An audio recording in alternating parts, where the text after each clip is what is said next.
Mga idol, magandang umaga. Kain po tayo. Pansit lang ano. Pansit o almusal mga idol. Idol, grabe yung ano no, grabe yung pagbubulgar ba, revelasyon ni ano ni Senator Amy Marcos. Talagang pinatunayan niya na talagang gumagamit yung ano, pangulo natin. Sino pa ba ang kukontra diyan? Kapatid na yan. Mas may alam pa yan kaysa kay ano, Fidel Castro. Grabe yung pangyayari ano. Ano kaya masasabi nila dyan? Baka sabihin na naman nila, pakawala yan. AI. Kapatid na yan mismo yung ano. Kapatid na yung nagbulgar ang sikreto niya. Open secret niya. No, bumaba na siya dyan. May kahihiyan pa siya. Biro mo yung dating pangulo na lumalaban sa droga. Pinakulong ng nagdudruga.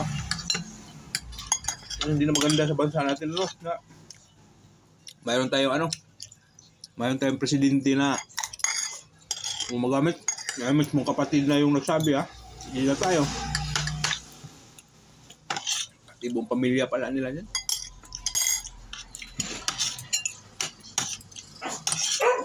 Dami mga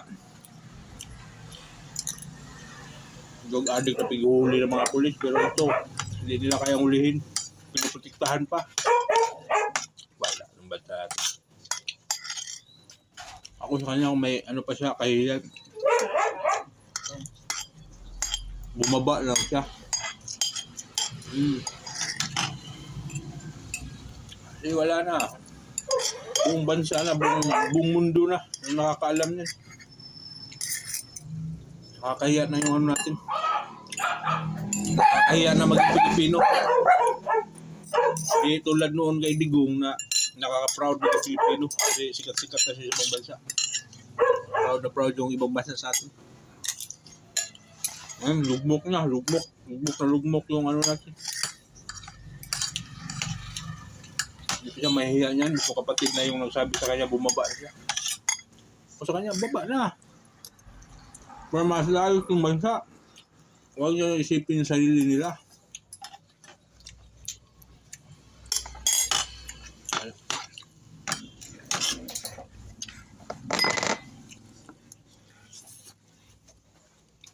Ano man kayang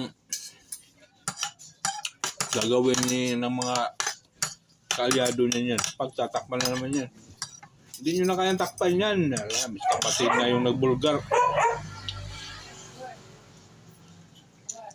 Paano nyo pa sinungalingan yan, be?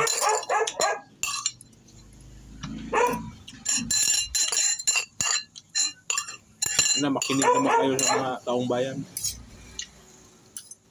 Huwag lang yung puro pansariling interest yung iniisip nila. Lugmok na yung bansa natin dahil sa agawan ng mga hayop na yan. Wala na siyang tamang direksyon eh. Yung mga tao sa paligid niya, yun na nagkukontrol sa kanya. Kaya kung ano lang yung pinapagawa.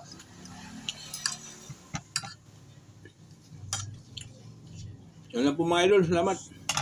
Hapo tayo. Uli.